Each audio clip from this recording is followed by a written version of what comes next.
शब्दों के समंदर के साथ आप यहाँ पर पहुंचे हुए हैं, लेकिन मैं चाहूंगी कुछ और चंद लाइनें आप सुना दें, उसके बाद आलोक जी के पास में जाऊंगी।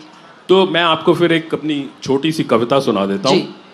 एक बार मैं सिंगापुर गया ट्रेनिंग करने के लिए, तो वहाँ उन्होंने मेरे साथ एक लाइजन ऑफिसर को लगा दिया। तो वो बोला कि सर शाम को बताइए कहाँ चलना है। तो उसने सोचा बोलेंगे कहीं मार्केट में ले जाओ, किसी रेस्टोरेंट में ले जाओ, किसी मॉल में ले जाओ। तो मैंने कहा मैं यहाँ से गुजर रहा था तो मैंने जीवन में पहली बार एक नया मंदिर देखा है, कोई नया धर्म है, मेरे लिए नया है। उस पर लिखा था ताओ मंदिर। ताओ एक धर्म भी है, एक फिलॉसफी भी है। तो मैंने कहा मैं वहाँ जाना चाहता हूँ, मुझे वहाँ ले जाओ। तो वो बड़ा हैरान हुआ, मुझे ले गया और वहाँ जब मैंने कुछ समय बिताया तो उसके बाद ये एक छोटी सी कविता है, ये मैं आपको सुनाना चाहूँगा। और इसका शीर्षक है एक नया ईश्वर, क्योंकि वो ईश्वर मेरे लिए नया था। तो एक नया ईश्वर। आज मैं एक नए ईश्वर से मिला। आज मैं एक नए ईश्वर से मिला। मेरा दोस्त मुझे अपने मंदिर ले आया था।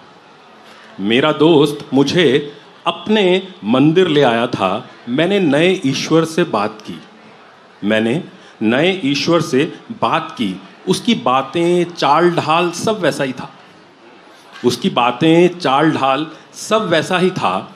मैंने थोड़ा विस्मित होकर कहा, हे ईश्वर तुम तो बिल्कुल नहीं बदले। हे ईश्वर तुम तो बिल्कुल नहीं बदले। ईश्वर हंसा, फिर चुप हो गया। ईश्वर हंसा, फिर चुप हो गया। मैंने थोड़ा आशंकित होकर पूछा, हे ईश्वर तुम किसके हो, मेरे या मेरे दोस्त के? हे ईश्वर तुम किसके हो, मेरे या मेरे दोस्त के? ईश्वर फिर हंसा, पर कोई उत्तर ना आया।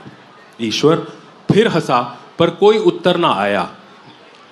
मैंने साहस कर अंतिम प्रश्न